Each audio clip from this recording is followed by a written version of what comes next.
এই সময়ে বাজারগুলিতে লাল শাক থাকে না বললেই চলে। তাই লাল শাকের বাজারে প্রচুর দাম থাকে। যেমন ১ কেজি লাল শাক বর্তমানে ৪০ টাকা দরে বিক্রি হচ্ছে।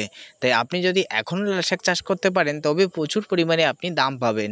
কারণ মাত্র ২০ থেকে ২৫ দিনের ভিতরে লাল শাক বাজারে হারভেস্ট করা যায়। তাই অল্প দিনে ইনকাম করতে অবশ্যই লাল শাক চাষ শুরু করুন। কিভাবে লাল শাক খুব দ্রুত বাজারজাত করবেন, কিভাবে চাষ করবেন তা এই ভিডিওতে সুন্দরভাবে আমি ডিসকাস করেছি। তাই ভিডিওটা প্রত্যেকে শেষ পর্যন্ত দেখার চেষ্টা করো এবং চ্যানেলে নতুন হলে সাবস্ক্রাইব করে পাশে থেকো। বর্তমানে আমরা লাল শাক চাষ করে অতিরিক্ত ইনকাম করতে পারবো। তার কারণ বন্ধু, এখন বর্তমানে লাল শাক কেজি দরে আমরা বিক্রি করছি, যার বাজারিক মূল্য রয়েছে বন্ধু ৪০ টাকা পাইকারি রেট। তাহলে বুঝতে পারছো এই লাল শাক যখন উঠবে তখনও কিন্তু আমরা ৩০ থেকে ৪০ টাকা কেজি পাবো। কারণ শীতকালীন ক্ষেত্রে বাজারগুলিতে কোনো রকম লাল শাক থাকে না, তখন অন্য অন্য শাকগুলি থাকলেও লাল শাকের চাহিদা অপরিসীম থাকে। তাই যে সমস্ত চাষিদের সাথী ফসল হিসেবে নানা রকম সবজি চাষ করার কথা ভাবছেন তাদের আমি রিকমেন্ড করব, পটল বা অন্য অন্য সবজির জমিতে বা সিম বা অন্য অন্য সবজির জমিতে যদি বান বা মাচা এঁটে না থাকে তাহলে খুব দ্রুত সেখানে আপনি লাল শাক এবং পাট শাক চাষ করে অতিরিক্ত কিন্তু ইনকাম করতে পারবেন। হ্যাঁ বন্ধু, তাই আপনাদের আমি কিন্তু লাল শাক চাষের আজকে আইডিয়া দেব।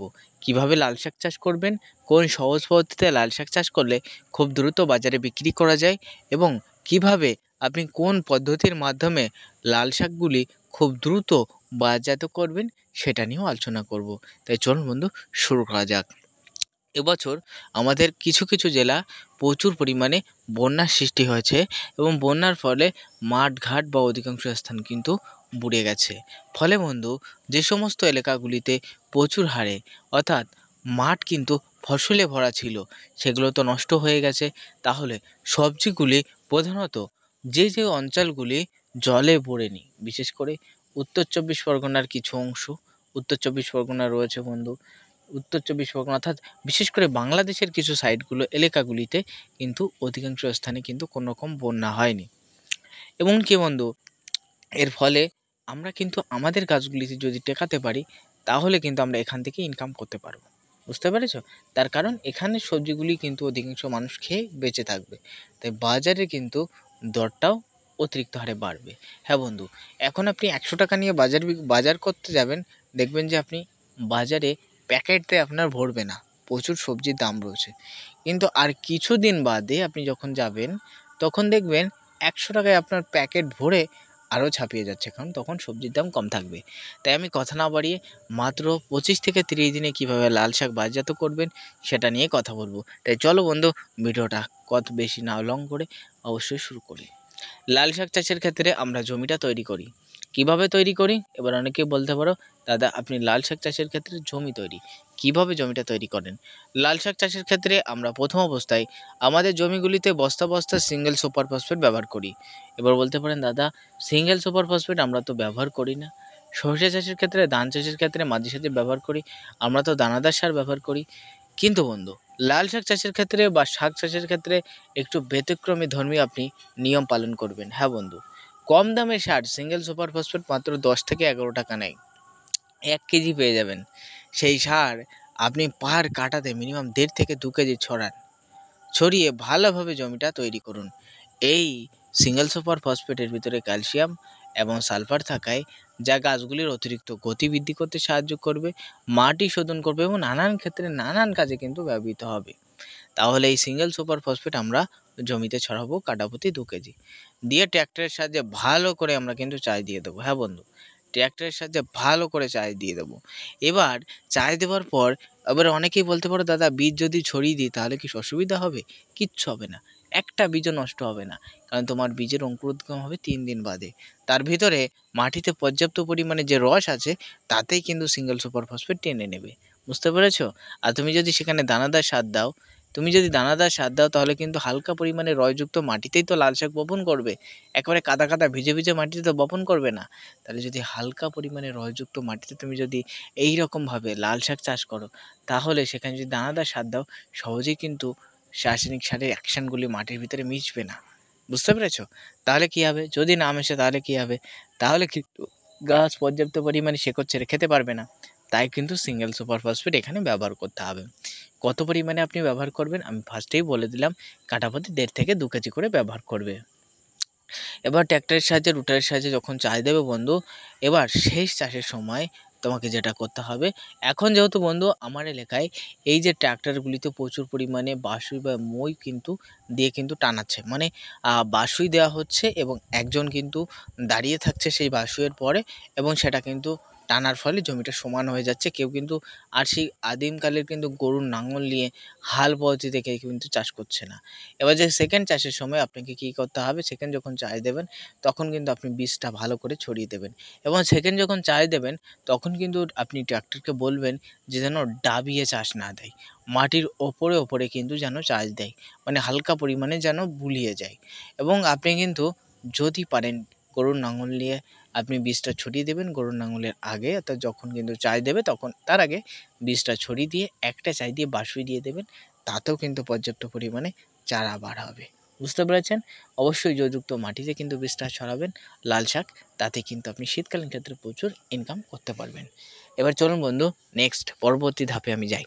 পরবর্তী ধাপে যাওয়ার আগে অবশ্যই আরেকটি জিনিস খেয়াল রাখতে হবে বন্ধু, এই লাল শাক চাষের ক্ষেত্রে অনেকেই দেখেছি জমিতে কেজি কেজি ইউরিয়া ছড়িয়ে তারপরে লাল শাক কিন্তু জমিতে বীজ কিন্তু ছড়ায়। আমি রিকমেন্ড করব আপনি কোনো রকম লাল শাক চাষের ক্ষেত্রে ইউরিয়া ছড়াবেন না। ইউরিয়া ছড়ালে গাছগুলি একদম লিকলিকে কিরকিটে হবে এবং সেই গাছের গতি থাকবে না। তবে হ্যাঁ, গাছগুলি যখন ধীরে ধীরে বড় হবে তখন হালকা পরিমাণে এখানে ইউরিয়া দিতে পারেন জলদি বাজারজাত করার জন্য। বুঝতে পেরেছেন? হালকা পরিমাণে এখানে দিতে পারেন জলদি বাজারজাত করার জন্য। বুঝতে পেরেছেন দর্শক বন্ধু? তাহলে আমাদের যেটা করতে হবে, এবার আমাদের দানাটা বপন করে দেওয়ার পর মই দিলেন এবং কিছুদিন বাদে 3 থেকে 4 দিন বাদে দেখলেন দানাগুলি ফোটা শুরু হয়েছে, প্রচুর হারে দানাগুলি ফুটছে এবং দানাগুলি চারা বার হচ্ছে, এবং চারা বার হতে হতে আরও কয়েকটি সমস্যাকে ফেস করতে হবে। পাতাগুলি খেয়ে নেবে, ছোট পাতাগুলিকে নষ্ট করে দেবে, নানান সমস্যার কিন্তু আমাদের ফেস করতে হবে, নানান সমস্যার ভিতর দিয়ে কিন্তু যেতে হবে। ঠিক আছে? তাহলে বন্ধু আমাদের যেটা করণীয়, যে কাজটা আমাদের করতে হবে সেটা বন্ধু, এখানে যথেষ্ট হারে চারা বার হওয়ার সঙ্গে সঙ্গে আপনার নিজের এলাকায় যে কোনো গ্রুপের ক্লোরোপাইরিফক্স হোক বা সাইপারমাইথিন হোক বা প্রোফেনোফক্স হোক, এই রকম গ্রুপের যে কোনো বিষ, গন্ধ জাতীয় বিষ আপনি স্প্রে করে দেবেন। এতে স্প্রে করলে কি হবে, এই ধরনের পোকা জমি থেকে পালাবে। হ্যাঁ বন্ধু, জমি থেকে 100% পালিয়ে যাবে, আর জমিতে কিন্তু থাকবে না। বুঝতে পেরেছো? খুব দ্রুত জমি থেকে এ কিন্তু পালিয়ে যাবে। এবং আরেকটা জিনিস খেয়াল করবেন, যখনই এ পালাবে তখনই আপনার গাছের গতি কিন্তু অন্যরকম থাকবে। এই জন্য প্রোপেক্স সুপার রিকমেন্ড করবো। প্রোপেক্স সুপার এখানে ব্যবহার করবেন, যার বর্তমানে বাজার মূল্য 80 টাকা নেই, কোনো স্থানে 90 টাকা নিচ্ছে, কেউ আবার 95 টাকাও নিচ্ছে, তবে কিন্তু 80 থেকে 85 টাকা দাম আছে। বুঝতে পেরেছো? ইয়া স্প্রে করলেন পাতা দেখবেন চকচকে ঝকঝকে হবে এবং গাছের গতিও দেখবেন বৃদ্ধি পাবে। ঠিক আছে? অন্য বীজ যেমন স্প্রে করলে গাছের গতিটা ড্যামেজ করে, কিন্তু এতে ড্যামেজ করবে না। বুঝতে পেরেছেন? তাহলে পাতা খেকো বা অন্যান্য পোকার জন্য একবার স্প্রে করে দেবেন জমিতে। সপ্তাহে 1 দিন করে স্প্রে করলেই হবে। গাছ যতদিন কিন্তু বড় না হচ্ছে ততদিন স্প্রে অবশ্যই করে যেতে হবে। এবার গাছগুলি ধীরে ধীরে বড় হচ্ছে। এবার বড় হওয়ার পর আপনি এখানে রাসায়নিক সার হিসাবে অনলি ফর ইউরিয়া ছড়াবেন। 10 কাঠা জমি হলে 3 থেকে 4 কেজি পরিমাণে ইউরিয়া ছড়িয়ে দেবেন। যদি মনে হয় যে দাদা না আমি ইউরিয়া দেবো না, তাহলে আমি রিকমেন্ড করব 5 কেজি মতো 20-20 তেরো এখানে ছড়িয়ে দেবে। 5 কেজি মতো 10 কাঠা জমিতে 5 কেজি মতো 20-20 তেরো ছড়িয়ে দেবে। এটা ছড়ালেও লাল শাক খুব দ্রুত গতিবৃদ্ধি পাবে এবং লাল শাক খুব দ্রুত আপনি বাজারজাত করতে পারবেন। বুঝতে পেরেছেন দর্শক বন্ধু? তাই লাল শাক কীভাবে আপনি বাজারজাতকরণ করবেন সেটা তো কিন্তু খুব দ্রুত জানিয়ে দিলাম, কিন্তু আরও কয়েকটা লাল শাক চাষের ক্ষেত্রে সমস্যা রয়েছে, যে সমস্যাগুলি আপনাকে কিন্তু ফেস করতে হবে, এগুলি জানতে হবে। হ্যাঁ বন্ধু, আপনি ভিডিওটা একটুখানি দেখলেন, স্কিপ করে চলে গেলেন, তাতে কিন্তু কাজ হবে না। আপনাকে কিন্তু যথেষ্ট পরিমাণে ভিডিওটা ধৈর্য ধরে দেখতে হবে, তা না হলে আপনি বুঝতে পারবেন না।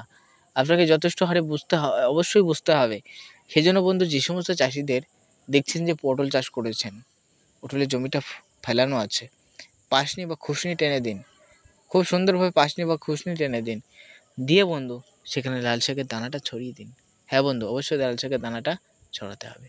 তার পরবর্তীতে আমি যে কথা বলছিলাম, আপনি কিন্তু চাষ করেছেন কাঁকরোল, দেখা যাচ্ছে কাঁকরোল গাছগুলি শেষের মুখে চলে এসছে, এগুলো হবে না। তাহলে সেখানে লাল শাক এবং পাট শাকের বীজ অবশ্যই ছড়িয়ে দেবেন, দিয়ে বাজারজাত করবেন খুব দ্রুত। যদি আপনি টাকা ধরতে চান তাহলে এই পদ্ধতি করবেন। আর যদি মনে হয় না আমি অনেক দেরিতে টাকা ধরবো, আমার এখন এগুলো সময় নেই, তাহলে আপনার তো অবশ্যই লেট করতে হবে, অন্য ফসলের দিকে ঝুঁকতে হবে। কিন্তু যদি আপনি জলদি ইনকাম তাহলে অবশ্যই কিন্তু আমাদের শাক চাষের দিকে ঝুঁকতে হবে। আপনি যে শাক চাষ করেন না কেন, তবে লাল শাকের মতো অল্প দিনে কিন্তু শাক বিক্রি করতে অন্য শাকে কিন্তু পারবেন না। যেমন পাট শাকের ক্ষেত্রে একটু পাতা বড় বড় না হলে কিন্তু পাট শাক কিন্তু বাজারে বিক্রি হবে না। তাই আপনাকে আমি রিকমেন্ড করব, আপনি যদি শাক চাষ করতে চান তবে লাল শাককেই বেছে নিন এবং শাক চাষের দিকে ঝুঁকে পড়ুন। আমি যে কথা বলছিলাম, লাল শাক চাষের ক্ষেত্রে আরও যে সমস্যাগুলি ফেস করতে হবে বা সৃষ্টি হয়ে থাকবে, সেই সমস্যাগুলির মধ্যে অন্যতম রয়েছে বন্ধু পাতায় টিপ টিপ দাগ। হ্যাঁ বন্ধু, আপনি লাল শাকের পাতায় দেখতে পাবেন আপনার গাছের পাতায় টিপ টিপ টিপ টিপ টিপ টিপ দাগ হচ্ছে। হ্যাঁ, অধিকাংশ পাতায় দেখবেন টিপ টিপ ফোটা দাগ হচ্ছে। যদি এরকম ফোটা দাগ হয় তাহলে সেটা তো বাজারজাত করতে পারবেন না। বাজারে কিন্তু কেউ কিনবে? অবশ্যই কেউ কিন্তু কিনবে না। সেটা বাজারে নিয়ে গেলে কিন্তু অধিকাংশ চাষিরা কিন্তু সেখানে বা অধিকাংশ কিন্তু যারা কিনবে ক্রেতা তারা কিন্তু ফিরিয়ে দেবে।